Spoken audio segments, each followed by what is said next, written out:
Graças a Deus, louvado seja Deus. Eu cumprimento a todos com uma boa noite, que a paz do nosso Senhor Jesus Cristo esteja sobre a tua vida, amém? Estamos aí numa época muito esperada, né, por algumas pessoas, dias de festas, né? Tivemos aí a festividade do Natal, muitas pessoas de férias. Estamos aí às vésperas da virada de ano e desde já eu quero desejar que Deus venha abençoar você que está de férias, viajando, você que está passeando, né? Deus abençoe tua vida, que Deus abençoe o teu caminho e também que Deus te dê um próspero ano novo, um ano muito abençoado, que realmente possamos orar ao Senhor para que o ano de 2021 seja um ano de restauração, que o Senhor nos dê graça, amém? Meus queridos, nessa noite então eu quero fazer já uma oração e em seguida já estaremos aqui partindo para a mensagem, e a mensagem de hoje é um tema para alguns polêmico, para outros um tema difícil, para outros fantasioso, né? Porém nós temos que crer nas Sagradas Escrituras, e a mensagem de hoje eu vou iniciar aqui uma série de mensagens, né? Sobre a doutrina do inferno. Então nós vamos trabalhar muitos textos, né? Voltados para o ensinamento e para essa questão da doutrina do inferno, ok? Claro que isso é importante compreender, né? É importante ficar claro, e não é em um culto só que nós vamos conseguir compreender essa questão toda, né? Porém, hoje vai ser mais uma introdução e conforme as oportunidades, nas terças-feiras eu estarei então ministrando sobre a doutrina do inferno, amém? É uma doutrina, é um tema que alguns lugares já nem mais pode se mencionar, pregar ou falar a respeito desse assunto, né? Algumas localidades, quando se fala sobre a doutrina do inferno, as pessoas não gostam, não querem ouvir, né? Mas temos que lembrar que Jesus falou sobre essa doutrina, e então nós devemos compreendê-la, amém? Convido você a fazer uma oração juntamente conosco nesse momento. Vamos orar. Nosso Deus e nosso Pai, estamos reunidos, ó Deus, e através dessa live nós queremos aqui, Senhor, transmitir, Senhor, essa mensagem que o Senhor tem colocado em meu coração, e que o Senhor possa nos dar graça para compreender aquilo que o Senhor tem preparado e propositado para todos aqueles que em Ti creem, assim também o destino daqueles que não creem. Pedimos que o Espírito Santo nos direcione, pedimos que o Espírito Santo fale, pedimos que a Tua graça seja sobre todos que me ouvem e assistem, em nome de Jesus, amém. Amém, amados? Então, nós vamos falar sobre a doutrina do inferno. Por que nós vamos falar sobre esse tema? Será que é importante, né? Nós vemos aí algumas teologias. Eu não sou contra teologias, sou totalmente a favor de uma boa teologia, uma teologia saudável, mas infelizmente nem toda teologia é saudável e boa, e nós vimos algumas teologias que trazem bastante conteúdos dúbios, duvidosos, questionáveis, né? E entre essas teologias, a que mais tem tido força nos últimos anos é a teologia liberal, porque ela não crê que o inferno é literal, que ele exista, né? Então ela transmite algum conhecimento como que se o inferno fosse só uma forma de assustar as pessoas, para que as pessoas sejam melhores moralmente, mas não é o que as Escrituras nos dizem, né? Então a teologia liberal, que é de um cunho muito duvidoso, ela também traz consigo a crença de que Jesus não ressuscitou, né? Ela então não crê nem que Jesus ressuscitou, porque ela diz que Jesus, na verdade, também é um conto que os discípulos inventaram, a ressurreição, baseado na história do ressurgimento da Fênix, para assim então tentar transformar as pessoas e fazer elas se tornarem melhor, né? Mas infelizmente ou felizmente não é o que a Bíblia diz, né? Realmente Jesus Cristo ressuscitou para a glória de Deus e por isso nós ainda estamos aqui. O nosso foco, o nosso prazer, o nosso propósito foi, é e sempre será Cristo ressuscitado. Amém? Então eu quero começar com um texto do apóstolo Paulo na carta, primeira carta aos Coríntios. Eu quero começar no capítulo 15 da primeira carta aos Coríntios e no versículo 32. Então, primeira carta aos Coríntios, capítulo 15 e o versículo 32, que diz assim: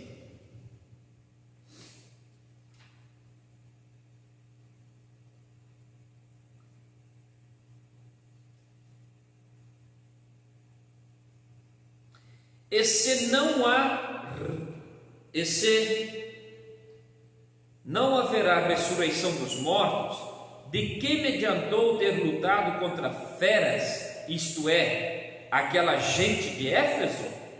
Se não há ressurreição, comamos e bebamos, porque amanhã morreremos. Amém? O apóstolo Paulo aqui está trazendo ao entendimento desse povo, dos coríntios, através dessa carta, a necessidade de nós compreendermos e crermos que a nossa vida não se resume apenas a esse mundo. A nossa vida não se resume apenas ao dia de hoje, no sentido desse plano aonde nós estamos. Veja que nós, seres humanos, nós somos formados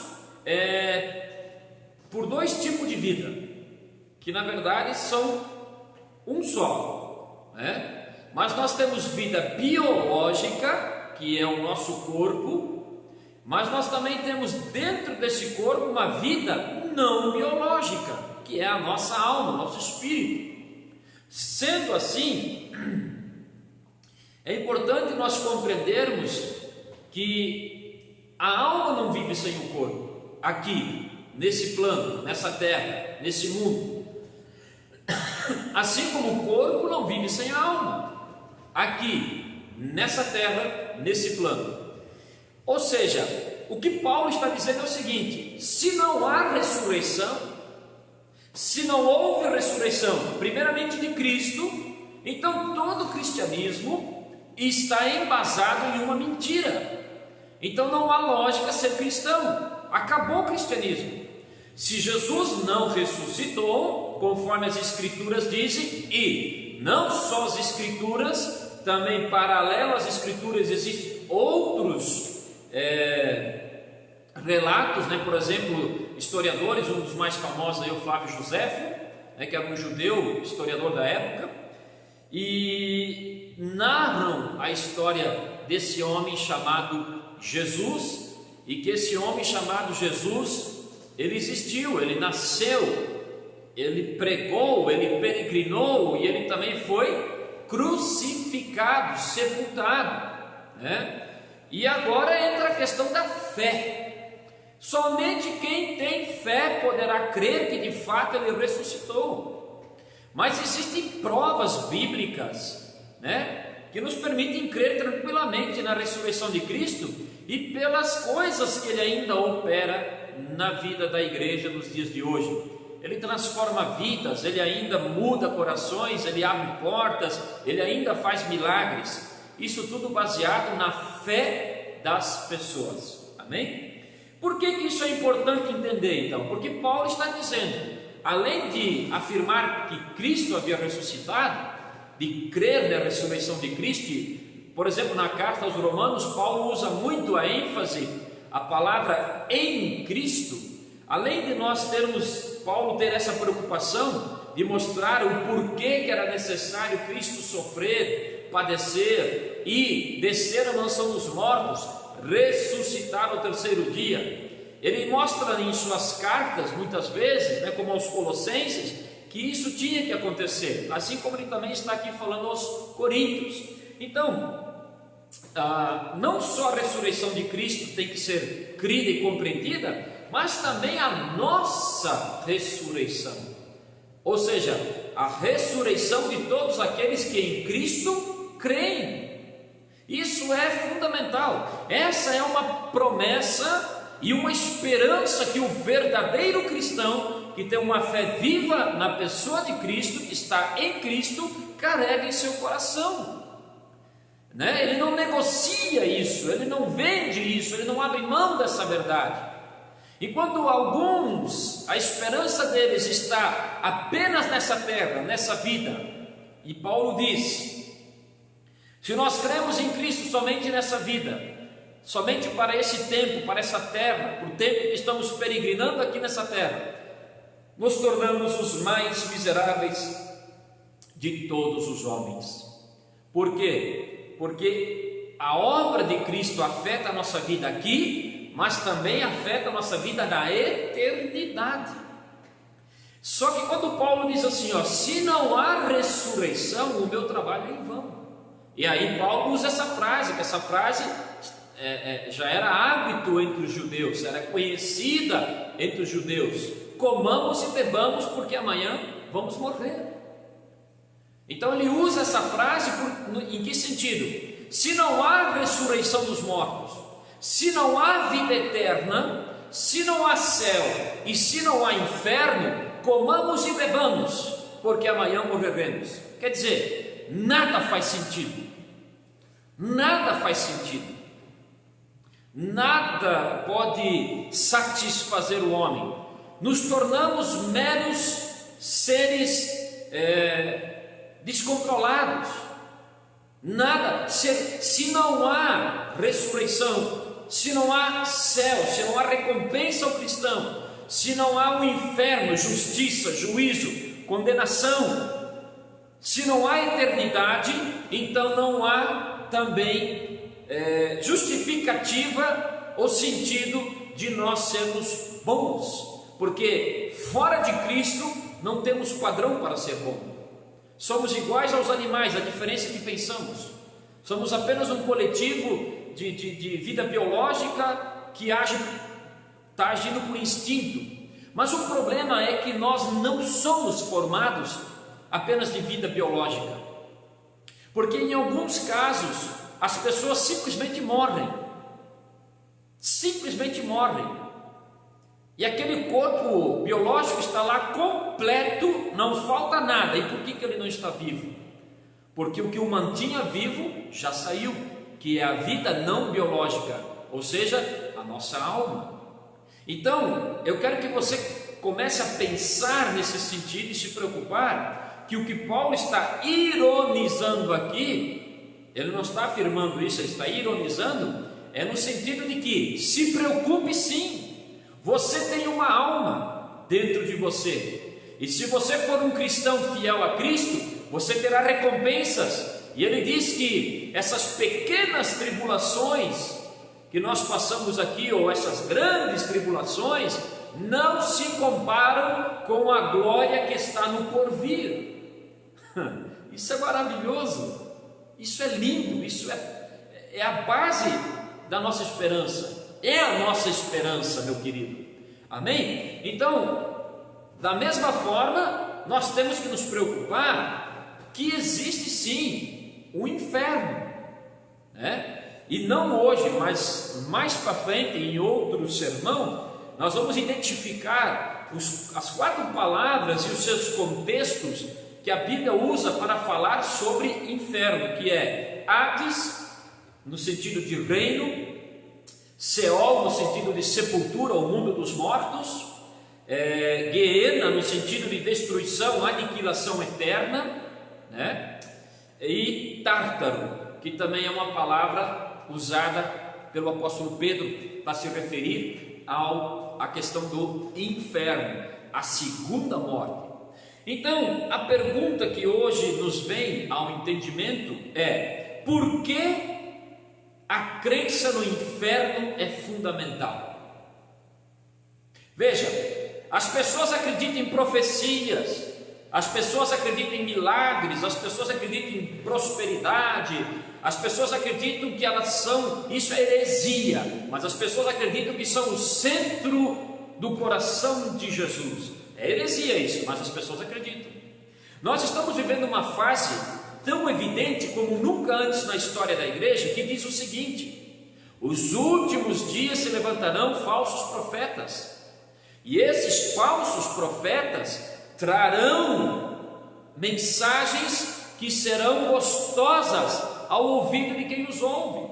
Paulo nos adverte dizendo que nos últimos dias muitos terão comichões nos ouvidos e amontoarão para si, levantarão para si homens que lhes falarão o que lhes é agradável. E é o que nós estamos vendo. A sã doutrina, principalmente a doutrina do inferno, ela está sendo deixada de lado. Há um esforço muito grande de pregadores, de pastores, hoje essa turma coaching e essa turma geração apostólica, falsos apóstolos, estão agindo de todas as formas possíveis para tornar o inferno menos real, para tornar Deus menos irado e para tornar nós, pecadores, menos pecadores. Isso é estratégia de Satanás, porque Deus, ele continua sendo um Deus irado com essas coisas que estão acontecendo ao nosso redor. Ele continua irado. Deus, ele hoje abre a porta da salvação por intermédio do sacrifício de Cristo para a salvação daquele que em seu Filho crê. Mas ainda contra o pecado, Deus está irado. Deus não ama o pecado, Deus abomina o pecado, e Deus também pesa a mão sobre o pecador que não se arrepende. Então, nós temos que entender que tudo isso faz parte de um contexto desde o Gênesis até o Apocalipse. A humanidade está resumida na Bíblia: início, meio e haverá um fim. Então, queridos, há um esforço para tornar as doutrinas bíblicas dúbias, questionáveis, trazer medo, trazer dúvida ao coração simples de alguns irmãos. Então nós precisamos refletir e permanecer firme naquilo que Cristo nos tem ensinado, por favor. Amém? Eu sei que às vezes você tirar um tempo para assistir uma live dessa, eu vou levar aqui em torno de 1 hora, às vezes para você não tem tempo para isso, mas às vezes nós perdemos muito mais tempo com outras coisas. Mas essa mensagem que eu estou tentando trazer para você nessa noite é uma mensagem que pode salvar a tua alma. Pense nisso. Então, por que a crença na doutrina do inferno é fundamental? Porque Cristo falou sobre ela. Cristo pregou sobre o inferno. Não só o Antigo Testamento fala sobre o inferno, mas também o Novo Testamento fala muito sobre o inferno. E Cristo, ele pregou sobre o inferno, ele alertou sobre o inferno. O inferno é real. O inferno é algo que nós precisamos levar a sério. Por que é fundamental crer na doutrina do inferno? Porque isso nos aproxima ainda mais de Cristo e nos faz perceber quão falhos, pequenos, ignorantes e pecadores nós somos. E quando nós entendemos e compreendemos a doutrina do inferno, nós então compreendemos o tamanho da misericórdia e do amor de Deus para conosco. Agora, eu entendo que há muitas crendices relacionadas a isso, maus julgamentos, más interpretações, mas a Bíblia continua sendo a palavra de Deus revelada ao homem, e ela fala profundamente sobre a doutrina do inferno. Precisamos compreendê-la. Então, alguns pontos que um teólogo conhecido americano, John Piper, levanta, ele diz o seguinte: hoje é o dia de comunicações rápidas. Hoje estamos nessa era. Hoje é o dia de comunicações rápidas. Tudo hoje é rápido. Você está sempre com a mente ocupada. Você está sempre correndo atrás de alguma coisa. Nós correndo atrás de alguma coisa. Hoje é muito fácil você conseguir falar com uma pessoa que mora na Europa, na Ásia, nos Estados Unidos, enfim. Hoje a comunicação está muito acelerada, muito rápida. Informações viajam em questão de minutos ao redor do mundo. Acontece uma tragédia lá no Oriente Médio e em poucos minutos o planeta todo está envolvido e sabendo sobre essa tragédia. Hoje é o dia de comunicação rápida. Isso nos mantém ocupados e distraídos. Amanhã é o dia de negócios. E o homem está preocupado com isso, com negócios, com informações, com comunicações, com ganhar dinheiro. O homem está preocupado com o mundo aqui e agora. Porém, a eternidade é o dia da verdade. A eternidade é o dia da verdade. No dia da eternidade, o dia em que estaremos diante de Deus, não vai dar para mandar mensagem para ninguém, não vai dar tempo de mandar mensagem para alguém, não vai dar tempo de fechar negócio. Hoje é o dia de nós meditarmos nisso, porque no dia da eternidade, toda a verdade será exposta diante de nós. Ela sempre esteve exposta, mas o problema é que as pessoas não creem na verdade, não buscam a verdade, não querem a verdade. Precisamos voltar os nossos corações para Cristo, porque Ele é a verdade. Se você vive somente para esse mundo, então você vive sem se importar com a verdade. Se você só vive para mais uma ligação, para mais uma mensagem, para mais uma curtida no Facebook, nas plataformas, seja qual for, para mais um negócio, mais uma compra, mais uma venda, mais um salário, mais uma conquista, se essa é a nossa esperança, se esse é o nosso propósito, mais um carro, ou um carro novo, ou uma casa nova, se somente isso é o nosso propósito, então é sinal que nós não estamos preocupados com a verdade. E a verdade qual é? Nossa alma vai ter um destino com o Senhor Jesus na eternidade, nas mansões celestiais, ou na separação total de Deus, no Hades, Seol, Guiena, Tártaro, que nós vamos ver mais para frente em cada uma delas o que significa, ok? Então, queridos,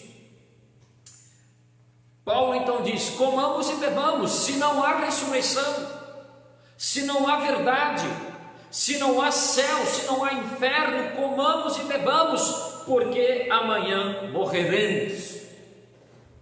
Mas a verdade, Paulo foi irônico, mas a verdade é que há ressurreição, há céu e há inferno. Então é dia e tempo de eu pensar que amanhã cedo eu posso estar em um lugar que não pertence mais a este mundo, que essa noite eu posso ser chamado ou visitado pelo anjo da morte e terei que partir deste mundo, nessa terra, e tudo que eu fiz ficou para alguém. Tudo que você fez ficará para alguém. Tudo que nós realizamos ficará para outras pessoas. E daqui a um pouco, quem sabe, você só será lembrado no coração do ente querido. Muitas pessoas vão te esquecer, mas você estará do outro lado da vida, na eternidade, com Cristo, ou sem Cristo. Devemos levar isso em consideração e levar muito a sério. Abra sua Bíblia, segunda carta aos Coríntios, capítulo 1, e o versículo 8 e 9. Paulo diz assim: irmãos, a segunda carta a Coríntios, capítulo 1, versículo 8 e 9. Irmãos, queremos que saibam das aflições pelas quais passamos na província da Ásia. Fomos esmagados e oprimidos além da nossa capacidade de suportar, e pensamos que não sobreviveríamos. De fato, esperávamos morrer, mas como resultado deixamos de confiar em nós mesmos e aprendemos a confiar somente em Deus, que ressuscita os mortos. Essa era a esperança de Paulo. Paulo, por amor a Cristo, foi chamado para padecer na pregação do Evangelho. E o relato de Paulo aqui é que na sua peregrinação pela Ásia, onde ele levou o Evangelho e fundou muitas igrejas, ele teve lutas tão grandes que ele achou que não iria suportar, que foi além do que ele poderia imaginar. Paulo diz: pensávamos que iríamos morrer, mas paramos, deixamos de confiar em nós mesmos e passamos a confiar em Deus, somente em Deus. Aprendemos a confiar somente em Deus, que ressuscita os mortos. Olha que afirmação poderosa do apóstolo Paulo. Olha que maravilhosa essa afirmação. Primeiro, parou de confiar em si, na sua força, na sua capacidade humana, e chegou a uma situação tão difícil que ele não conseguiu mais ver nenhum recurso humano, nenhuma saída humana. Restou a ele clamar a Deus e confiar somente em Deus. Que Deus? Aquele que ressuscita os mortos. Então, queridos, haverá uma ressurreição. Haverá uma ressurreição. Alguns para estar com Cristo para sempre, e outros para estarem na perdição eterna. Haverá um julgamento para cada um de nós. Responderemos por tudo que fizemos. Você acha o quê? 80 anos é muito? 100 anos é muito? Ficamos horrorizados quando vemos pessoas com 110 anos, 12, 100 anos perante uma eternidade não é nada. É mesma coisa que um estralar de dedo, mas 100 anos, humanamente falando, é toda a nossa vida. Então precisamos nos voltar para o Senhor. Também quero convidar você a abrir a sua Bíblia, Eclesiastes capítulo 2, e o versículo 24, vamos ver o que Salomão está falando em Eclesiastes capítulo 2 e o versículo 24.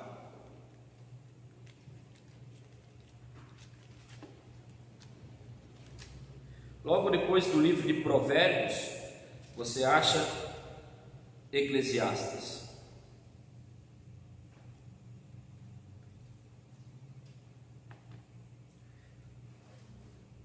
Diz assim: por isso concluí que a melhor coisa a fazer é desfrutar a comida e a bebida e encontrar satisfação no trabalho. Percebi então que esses prazeres vêm da mão de Deus, pois quem pode comer ou desfrutar algo sem Ele? Deus concede sabedoria, conhecimento e alegria àqueles que lhe agradam. Amém? Olha só que interessante. Quando ainda nós lemos 1 Coríntios 15, 32, uma versão diz assim, uma versão da Bíblia diz assim: Se como homem lutei com feras em Éfeso, qual para mim o ganho? Se mortos não são ressuscitados, comamos e bebamos, amanhã, pois, morreremos. Paulo está dizendo o seguinte: olha, eu lutei, eu preguei, eu sofri. Qual para mim o ganho? Vejam que nós estamos falando de um apóstolo que passou por muitas aflições, naufrágios, apedrejamentos, prisões, suras, falsas acusações. Se você fizer um estudo mais aprofundado sobre vida e ministério do apóstolo Paulo, você vai ficar encantado e ao mesmo tempo horrorizado como Paulo sofreu durante o seu ministério, o apóstolo dos gentios. Mas Paulo, então, o que mantinha Paulo firme nessa pregação? O prazer de um prêmio, a certeza de um prêmio, de um ganho. E qual é esse ganho? A eternidade, a salvação, a vida eterna. Então, não que as obras de Paulo lhe deram isso, não, pelo contrário, Paulo foi salvo por Cristo, e a partir dali ele passou a sofrer por amor a Cristo, e cada luta e sofrimento que Paulo manifestava, era uma extensão do ministério de Cristo, do sofrimento de Cristo. Paulo mesmo diz: fomos nós, apóstolos, feitos espetáculo para o mundo. Mas o que sustentava Paulo firme? A graça de Deus e o prazer da esperança de um prêmio, de uma recompensa. E então, ironicamente, Paulo disse: se não há ressurreição dos mortos, comamos e bebamos, porque simplesmente amanhã vamos morrer. Mas Paulo não conseguiu fazer isso, porque Paulo tinha já no seu coração a certeza da vida eterna. Amém? Em Eclesiastes, esse versículo mostra, o 24, que a vida deve ser vivida ao máximo. Devemos viver a vida com prazer, sim, mas Salomão não estava expressando a visão hedonista. O que é a visão hedonista? Modo de vida ou evocativo do hedonismo, que é dedicação ao prazer como estilo de vida. O que Salomão escreve aqui no livro de Eclesiastes, na verdade, ele não está fazendo apologia a essa ideia ou filosofia: comamos, bebamos, porque amanhã morreremos. Não, pelo contrário, ele está mostrando que nós devemos viver a vida ao máximo, devemos nos dedicar a tudo que vem às nossas mãos, tentar fazer da melhor forma possível, mas sempre comprometidos com Cristo, para a glória de Deus, porque nós responderemos de tudo que nós fizermos. Sobre o hedonismo, eu vou dar uma passadinha só para você ter uma ideia como esse negócio é interessante e ainda está muito forte nos nossos dias. O hedonismo não é apenas uma teoria filosófica, sendo primeiramente uma doutrina ética. Quer dizer, essa questão de hedonismo não é uma simples teoria. Isso era crido mesmo, era uma espécie de doutrina que as pessoas levavam ao pé da letra. Nos dias da Grécia Antiga, grandes filósofos acreditavam em alguns pressupostos que definem esse entendimento, essa visão, que é a questão do hedonismo. Surge na Grécia Antiga, visando apresentar um sentido para o caminho da vida, a busca pelo prazer. Então o hedonismo tinha essa filosofia, essa doutrinação, a busca pelo prazer. Era isso que eles criam. A busca pelo prazer realizado por meio de tarefas conforme uma doutrina ética. Hedonismo vem do grego edone, nome de uma guia ou daimon ou uma deusa na mitologia grega, que representa o prazer. Então, a origem disso é de uma deusa da mitologia grega, e havia não é só uma vertente filosófica, mas uma doutrina, que era: as pessoas devem viver em busca do prazer, buscar o prazer, e você já vai entender isso melhor. Segundo a mitologia, essa deusa, filha de Eros e Psique, Edone, era a representação encarnada de uma vida prazerosa. O hedonismo é uma doutrina ou filosofia de vida que defende a busca por prazer como finalidade da vida humana. Ou seja, o hedonista, quem é refém dessa filosofia, quem está preso a essa filosofia,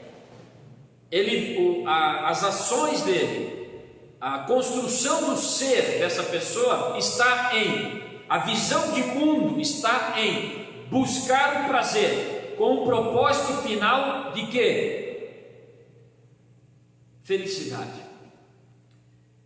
Felicidade humana. Então, o padrão último final dessa pessoa é ter prazer em busca da felicidade humana. Lembra que eu estou falando sobre a doutrina do inferno? Isso é uma introdução para levar você a entender um ponto muito importante.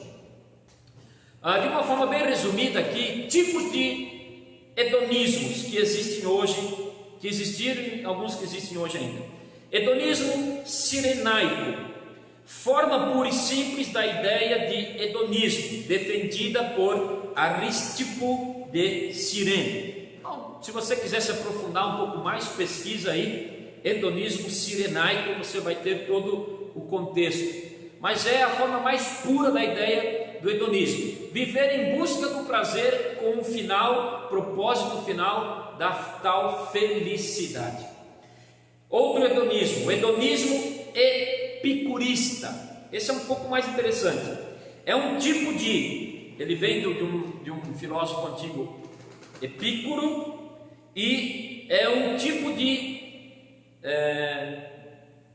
filosofia que diferencia os prazeres que devem ser buscados. Então, os epicuristas, eles faziam diferenciação entre os prazeres que deveriam ser buscados. Então, eles defendiam, por exemplo, a ideia de prazeres naturais e prazeres não naturais. Por exemplo, o que era prazer não natural? Prazer não natural é o homem se envolver com drogas ilícitas, sexo, ganância, ganhar muito dinheiro, ficar famoso. Isso são prazeres carnais da vida humana. Então, esses são prazeres não naturais, né? O problema desses prazeres é que essa filosofia epicurística, ela diz o quê? Que você pode buscar esses prazeres, mas você só não deve ser escravo deles. Por quê? Esses prazeres não naturais, eles acabam viciando o homem e tornando ele escravo daquele prazer. Drogas ilícitas, sexo, etc. E isso traz então problemas sérios para o contexto social. Você já vai entender onde eu quero chegar. Também, o que eram então os prazeres naturais? São prazeres que têm já um propósito maior, já envolve mais de um intelecto, né? Conhecimento. Hedonismo utilitarista prevê como ação ética aquele que segue um cálculo racional, tornando o resultado da ação em algo que deve provocar o maior prazer ao maior número de pessoas possível. Ou seja, esse é um tipo de hedonismo que ele atinge a questão, envolve mais a questão política e social, né? Então é um tipo de prazer que a pessoa desenvolve ou busca ou traz à tona, que vai influenciar toda uma sociedade, vai trazer um bem para o maior número de pessoas possíveis.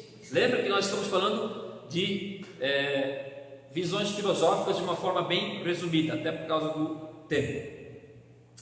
Nós também vamos encontrar um hedonismo psicológico. É a ideia que há uma ligação entre o prazer e a felicidade. A felicidade é a finalidade da vida humana. Observe isso aqui. A ideia aqui do hedonismo psicológico é que há uma ligação entre o prazer e a felicidade. Então nós vemos o homem fazendo loucuras em busca de prazeres em nome da felicidade. Mas há um ditado que diz que os meios não justificam o fim. O homem sempre está nessa luta, nessa ânsia, nessa busca. Para esses homens que creem apenas nessas visões filosóficas, a vida só tem sentido se eles puderem ter prazer em nome da sua felicidade. Só que isso é muito complicado como indivíduo, porque isso traz sérias complicações. Às vezes o que um sente, acha que ele pode fazer, que para ele é um prazer, afeta a vida do outro. O que é a felicidade do um, às vezes é a desgraça do outro. Há um ditado antigo que diz assim: aonde uns choram, outros vendem lenços. Então o hedonismo, a busca do prazer em nome da felicidade, é uma filosofia que tem invadido as igrejas. Muitas pregações estão por trás, talvez sem o pregador perceber, porque a sua base está construída em cima dessas ideias, essa busca desenfreada do prazer em nome da tal felicidade. O hedonismo nos nossos dias, escute isso. Isso aqui eu li uma matéria que foi feita por um professor de filosofia, Francisco Porfírio. Diz assim: somos consumidores hedonistas, pois o prazer em nosso tempo tornou-se sinônimo de consumo. Ou seja, nós, os seres humanos, principalmente os nossos dias, a nossa geração, ela é escrava do consumismo. Essas ideias estão no coração do homem. Essas ideias nos levam a pecar, torna o ser humano egoísta. O consumismo, o homem não se contenta, ele é escravo do consumismo. Ele tem prazer em consumir, em comprar, em ter mais, e às vezes simplesmente porque ele é egoísta, porque o homem está dessa forma, ele está com a tomada da bateria da sua alma. Estou aqui conjecturando, fazendo agora aqui uma colocação. O homem está com a tomada da bateria da sua alma, e ele está colocando a tomada em tudo quanto é outras tomadas. Ele tem o plug na mão, está procurando tomadas para recarregar a sua bateria. E essas tomadas são os prazeres oferecidos a este homem. Mas ele só conseguirá encontrar a paz e a felicidade na sua origem. E a nossa origem vem de Deus. Somos a sua imagem e semelhança. Somos também pessoas que buscam prazer nas relações superficiais e fugazes. Relações fugazes quer dizer relações rápidas, sem compromisso. Junta hoje e termina amanhã. Casa hoje, semana que vem separa, Temos artistas famosos aí que já estão no 20º, sei lá quantos casamentos. Por que as pessoas hoje não levam princípios de vida a sério? Porque elas vivem em busca do prazer. são escravas do prazer. Isso em várias áreas da sua vida. Então o temor a Deus é zero. Comamos e bebamos, porque amanhã morreremos. Mas isso foi uma frase irônica do apóstolo Paulo, porque a verdade é que nós vamos morrer, mas para estar ou com Cristo ou sem Cristo, ou para ter a nossa fé recompensada, ou para sermos julgados e condenados, porque só existe uma verdade, e essa é Jesus Cristo. O sexo, que durante muito tempo foi visto pela cultura cristã, e ainda deve ser visto assim, como símbolo resguardado pela sagrada bênção divina por meio do casamento, torna a ser encarado como um simples ato de prazer. A questão do sexo, que pro cristão, o cristão verdadeiro, continua sendo uma bênção dentro do sagrado matrimônio. Mas as pessoas hoje estão sendo doutrinadas, e eu digo por experiência, eu estou fazendo faculdade em letras, e infelizmente, em uma matéria do curso, a comunicação e a psicologia, foi usado como base um antigo psicanalista e psiquiatra, Freud, que tem toda a sua ideia de psicanálise e psiquiatria focada na questão sexual. Quer dizer, a ideia é mais ou menos essa: a nossa vida se remete a prazer. Que prazer? Sexual. Eu não vou entrar em detalhes aqui, mas é nisso que a humanidade está caminhando. Então, essa ideia de que a moça deve casar virgem, o moço deve casar virgem, é uma ideia que é ridicularizada pela sociedade, e inclusive algumas comunidades que se dizem cristãs. Por quê? Porque elas estão, talvez de forma inconsciente, infectadas com essa filosofia hedonista em busca do prazer. Então vale tudo em nome da tal felicidade. Mas esse prazer e essa tal felicidade poderá no dia do juízo final simplesmente servir, e vai servir, de base para a condenação, porque não há nenhum padrão último, final, que substitua ou resista ao padrão bíblico, que é Cristo. Abrindo um parênteses, por que é importante a menina casar virgem? Por que é importante o rapaz casar virgem? Não, a cultura mundana, ela diz o seguinte: tem que experimentar, como é que eu vou saber se é bom?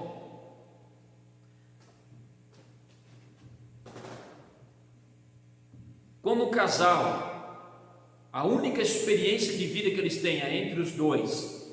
Eles não têm nenhum outro padrão de comparação. Eles vão se conhecendo, eles vão compreendendo, eles vão amadurecendo e vão desfrutando dessa bênção que Deus deu para o casamento. Mas isso foi banalizado, isso foi tirado do contexto sagrado e foi tornado simplesmente algo que serve para prazer. Nem para reprodução alguns entendem, só para prazer. Não é verdade. Quando a Bíblia diz que um homem deixará seu pai e sua mãe e ambos se tornarão uma só carne, a Bíblia está falando do casamento. E quando que um homem e uma mulher se tornam uma só carne? Quando eles têm a sua primeira relação sexual. Isso os liga. Não tem como dividir essa carne com outros. As pessoas que não temem a Deus, que vivem nessa loucura, elas até podem apoiar essa ideia, mas nenhuma delas aceita ser vítima de traição. Por que será? Porque Deus estabeleceu um padrão, e esse padrão, quando é quebrado, as consequências sempre serão ruins. Quando os princípios que Deus estabeleceu são quebrados, esses princípios nos quebrarão lá na frente. Ok? Marquês de Sade, escritor libertino, eu não aconselho ler nada sobre ele, porque tem que ter estômago para ler o que esse camarada escreveu, resumiu o prazer hedonista ao último grau de egoísmo e busca da satisfação sexual desenfreada. Por isso, Marquês de Sade, quando você ouvir falar sobre sadismo, você vai lembrar de Marquês de Sade, pessoas sádicas que sentem prazer na dor dos outros. Então ele resumiu o prazer hedonista ao último grau de egoísmo e busca desenfreada da satisfação sexual. Os materiais dele são uma verdadeira Sodoma e Gomorra. Então, pessoas menores de 18 e cristão eu aconselho nem ler. Por que eu estou trabalhando com isso tudo? Para você ver como o homem, e eu só falei de hedonismo, mas existem N filosofias que trabalham e influenciam o pensamento humano. Por quê? Porque o homem está em busca de algo, o homem está em busca da felicidade, ele está em busca do prazer, mas o prazer da alma, as delícias para a alma, a felicidade da alma só se completará na pessoa de Cristo. Por quê? Ele é o padrão último final para nós crermos e vivermos. O homem em busca do prazer, tendo como padrão último a felicidade. Isso é consequência da queda lá no Jardim do Éden. O homem está em busca da felicidade, do prazer, da paz, mas ele não encontra. Por quê? Porque ele perdeu lá no Jardim do Éden. E desde lá o homem veio declinando. Quando Adão caiu, tudo foi afetado pelo pecado. Sua psique, sua alma, sua razão, suas intenções, seu pensamento, seu corpo, tudo foi afetado pela queda, pelo pecado. Então o coração do homem, após a queda no jardim, sempre está inclinado para o mal, para o pecado. Mas Deus já estabeleceu um padrão, e esse padrão é Cristo.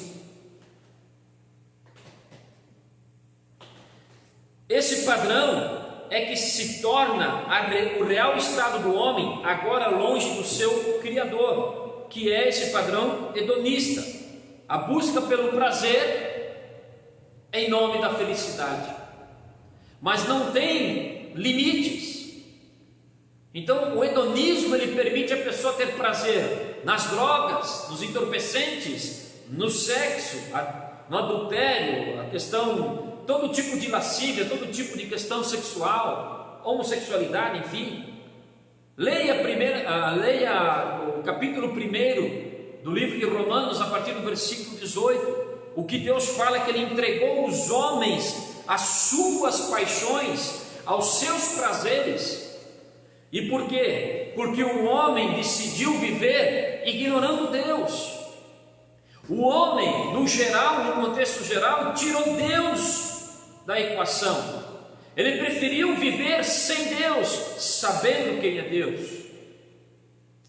Veja, as pessoas, todo ser humano sabe que Deus existe. Todo ser humano sabe que há algo além da vida biológica. Um exemplo disso, a sua consciência. A nossa consciência prova que existe algo além da vida biológica na vida do homem. Existe uma vida não biológica e nós vamos responder diante de Deus. O homem está perdido sem Cristo. Cristo é e deve ser nosso padrão último final. Veja, não há verdade fora de Cristo. Não há verdade. Cristo é o centro de todas as coisas. Ele construiu tudo. Nada do que existe sem Ele foi feito. Em Cristo Deus derramou toda a plenitude. Cristo veio para fazer a vontade do Pai. A sua comida e sua bebida era fazer a vontade do Pai. Cristo é o padrão último final todo cristão, ou deve ser. Então, fora de Cristo, ainda que as pessoas creiam ou criem filosofias, algumas conjunções, algumas conjunturas filosóficas, até bonitas, até legal, mas a verdade é que o final dessas conjunções, dessas versões, desses estilos de vida, dessa cosmovisão sem Cristo, a verdade é que por mais bonitinho que seja, o final será a condenação do inferno. Não há verdade fora de Cristo. Tudo que lhe foi ensinado fora de Cristo, por mais bonito que seja, o final será o inferno. Então devemos cuidar no que nós cremos. A nossa fé, a nossa visão tem que estar focada na pessoa de Cristo, naquilo que Ele estabeleceu como padrão de vida. Não tem como eu ser cristão e ser hedonista, não dá, é impossível. Eu preciso fugir disso. Inclusive toda a cultura judaica cristã condena veementemente a questão hedonista, a busca do prazer como final em nome da felicidade. Então você vai ver tanto na Idade Média, a Igreja Romana, e após a reforma que houve, os reformadores também de uma forma crítica, eles criticaram veementemente essa posição filosófica, que não era uma simples filosofia, mas era uma doutrina ética,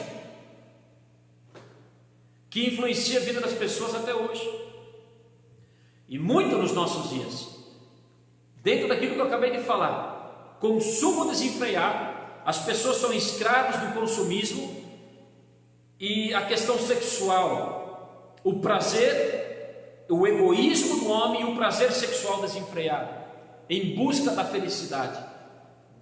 Isso condenará o homem. Isso mostra como o homem está perdido e longe do seu Criador.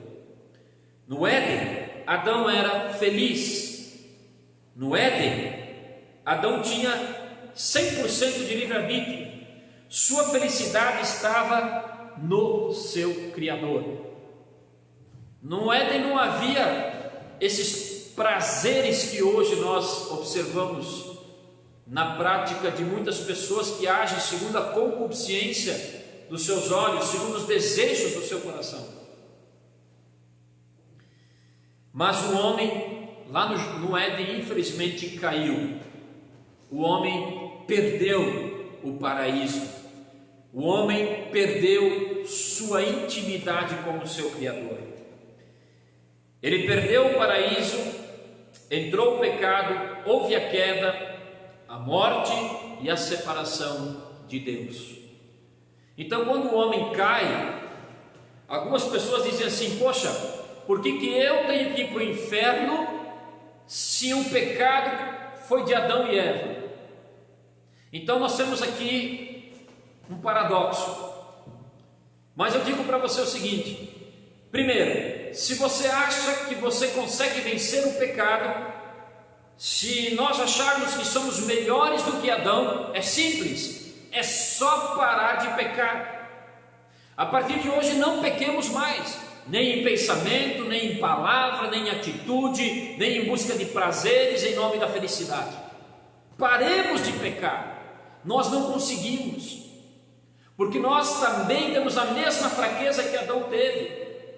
Nós também cedemos ainda às tentações.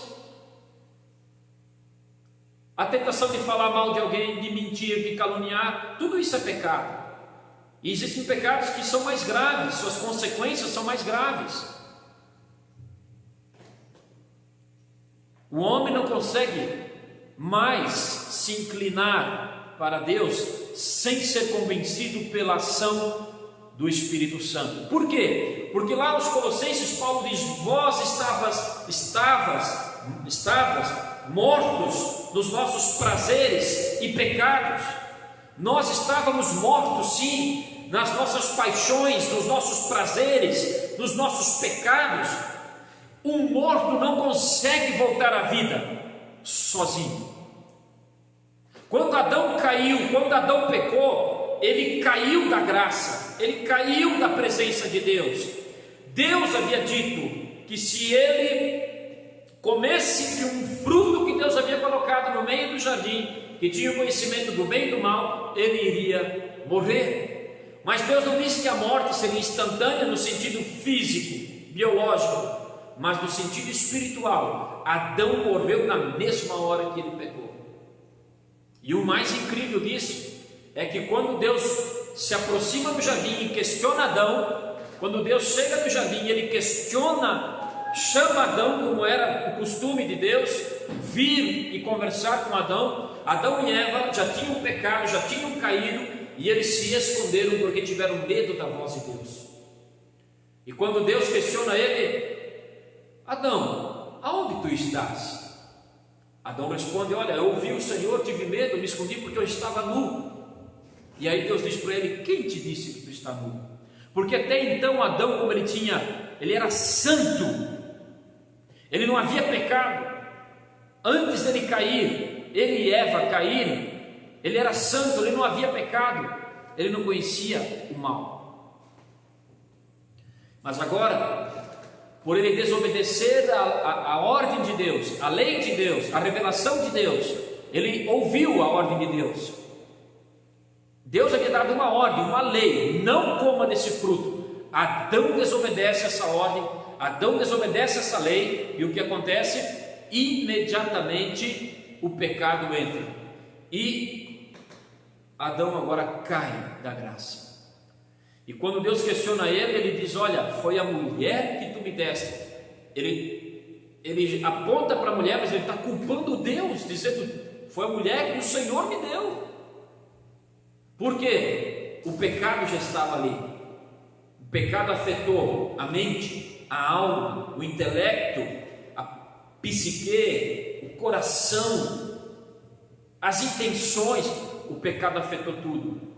O homem agora está caído.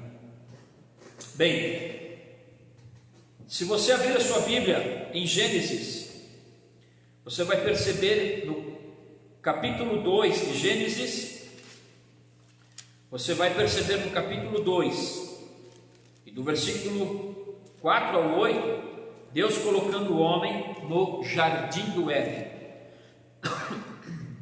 Então, Deus cria todas as coisas, Deus cria o paraíso, e Deus coloca o homem no jardim do Éden, no capítulo 2, do versículo 4 ao 8. Eu não vou ler por causa do tempo, mas se alguém está anotando e depois quiser ler, Gênesis capítulo 2, do versículo 21 ao 25,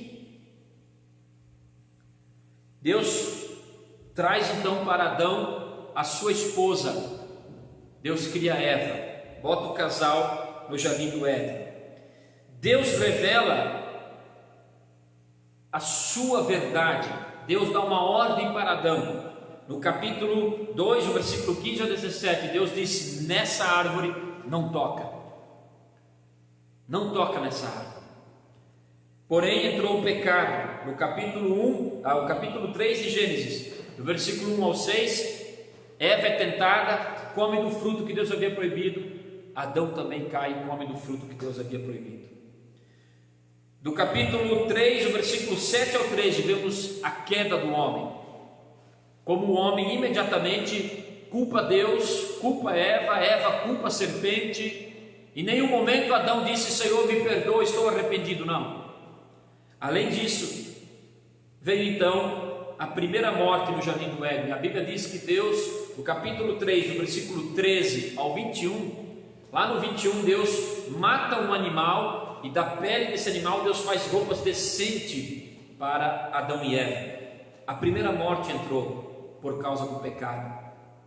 Esse animal que havia sido morto já estava apontando para Cristo, o Cordeiro de Deus.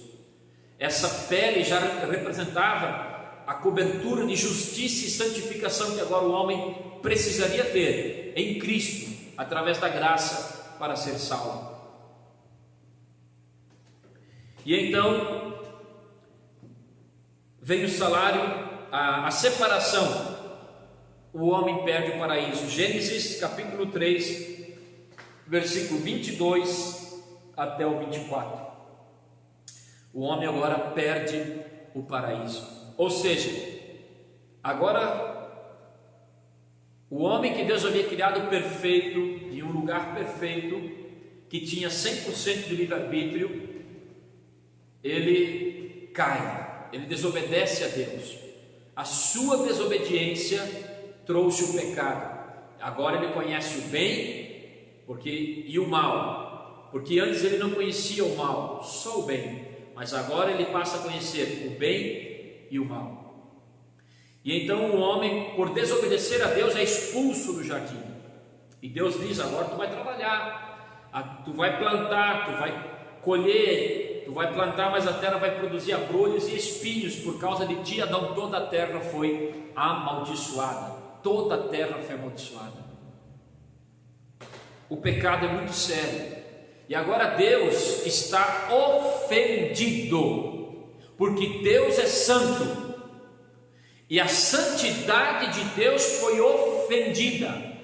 Ou seja, Deus agora, através da queda de Adão e Eva, Deus só tinha uma possibilidade: condenar o homem, lançar o homem no inferno, porque Deus não tolera o pecado. A ira de Deus é santa, Deus é santo, o amor de Deus é santo, a graça, a misericórdia de Deus é santa. Então agora Deus só poderia fazer uma coisa: lançar o homem no inferno. Mas Deus tem um plano. Deus não é pego de surpresa. Deus disse para a mulher, para a serpente: da semente da mulher nascerá um que esmagará a cabeça da serpente. Deus já estava apontando para Cristo. Amém? O salário do pecado então entrou no mundo, que é a morte, conforme Paulo disse em Romanos 6, 23. Então, voltando a Eclesiastes 2, 24, eu encerro a mensagem hoje aqui. Salomão não estava expressando a visão hedonista do prazer vista na frase: descansa, come, bebe e folga. Então, Salomão não estava falando desse prazer hedonista, não. Quer ver? Lucas 12, 19. Lucas 12, 19.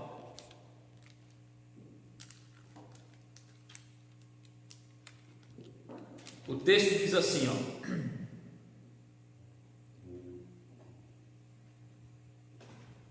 então direi a mim mesmo: amigo, você guardou o suficiente para muitos anos, agora descanse, coma, beba e alegre-se. Mas Deus lhe disse: louco, você morrerá essa noite, e então quem ficará como fruto do seu trabalho? Sim, é loucura acumular riquezas terrenas e não ser rico para com Deus. Olha o que Lucas diz. Então, essa parábola do rico insensato, ele está dizendo, ele construiu, conquistou, ganhou, e ele disse: agora descansa, minha alma, descansa, você merece. Deus chama ele de louco, porque naquela noite ele iria morrer. Essa é a nossa realidade, e o que temos feito e preparado. É loucura o homem ganhar riquezas terrenas e não ser rico para com Deus. Ser rico é pecado? Não. Mas você não pode fazer da riqueza o seu prazer e o seu propósito final de felicidade. Você tem que também buscar em Deus esse prazer e esse padrão de vida. Mas Salomão, na verdade, ele estava sugerindo que as pessoas deveriam manter os prazeres desta vida em perspectiva com a sua realidade para com Deus. 1 Timóteo capítulo 4, abra lá comigo, você que está com sua Bíblia. 1 Timóteo capítulo 4, e o versículo 4 e 5 diz assim, ó: porque tudo que Deus fez é bom, não devemos rejeitar nada, mas a tudo receber com ação de graças, pois sabemos que se torna aceitável pela palavra de Deus e pela oração. O que Paulo está dizendo? O que Deus criou foi bom, e devemos desfrutar, viver a vida ao máximo, mas para a glória de Deus e no padrão que Deus estabeleceu, que é Cristo. No capítulo 6, versículo 17, olha que interessante. Diz assim, ensine aos ricos deste mundo que não se orgulhem nem confiem em seu dinheiro, que é incerto. Sua confiança deve estar em Deus, que provê ricamente tudo de que necessitamos para a nossa satisfação. Deus provê as nossas necessidades. Nossa confiança não deve estar na riqueza, no dinheiro. Não é pecado ser rico, desde que a minha confiança esteja em Deus e não nos prazeres, na luxúria.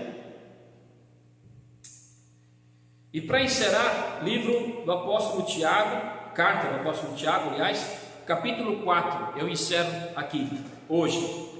De onde vêm as discussões e brigas em seu meio? Acaso não procedem dos prazeres que guerreiam dentro de vocês?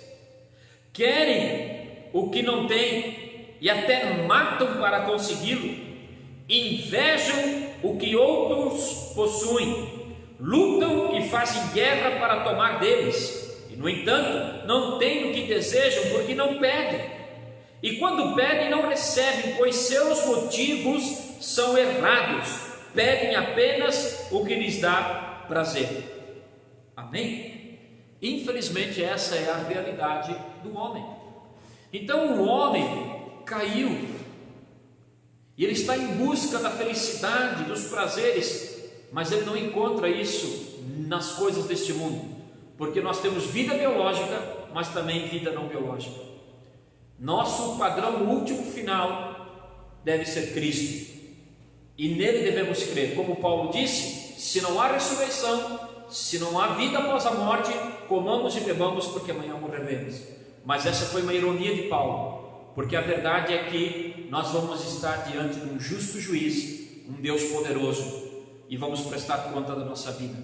Amém? Que o nosso prazer, a nossa alegria, o nosso trabalho seja tudo feito da melhor forma possível para a honra e glória de Deus. Mas infelizmente o homem, ele está caído, consumido pelo egoísmo, consumismo e pelos prazeres desenfreados, sejam de qual cunho sejam. Amém, amados? Possamos então estar em Cristo. E no próximo sermão eu vou estar trabalhando então de forma mais direta os textos sobre o inferno. Hoje eu quis que você entendesse que o homem está caído, porque ele caiu, o que o mantém caído, e ele precisa de Cristo como seu padrão último final. Amém?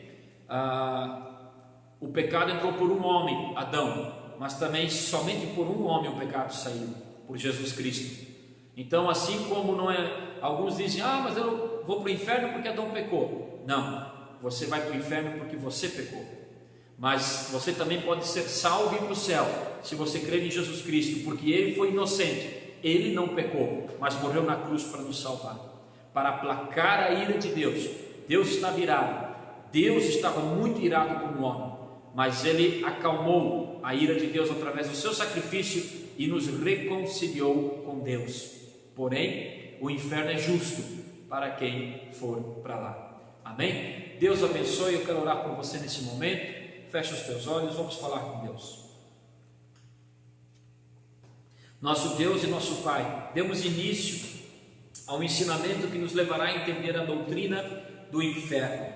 Abençoa a tua igreja, teus filhos, nossos amigos, aqueles que têm acompanhado essa live, que possam crer e temer o teu nome.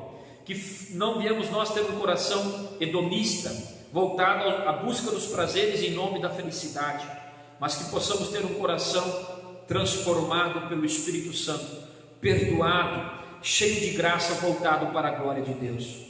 Senhor, que nossos pecados sejam perdoados e que possamos alcançar misericórdia, sermos livres do inferno, em nome de Jesus. Amém. Deus abençoe a todos, fiquem em paz. tenham uma ótima virada de ano, que o amor de Deus Pai, a graça de nosso Senhor Jesus Cristo, a comunhão e consolação do Espírito Santo esteja sempre convosco. Eu vos abençoo em nome do Pai, do Filho e do Espírito Santo. Amém. Um grande abraço a todos, fique com Deus e guarde a sua fé em nome de Jesus.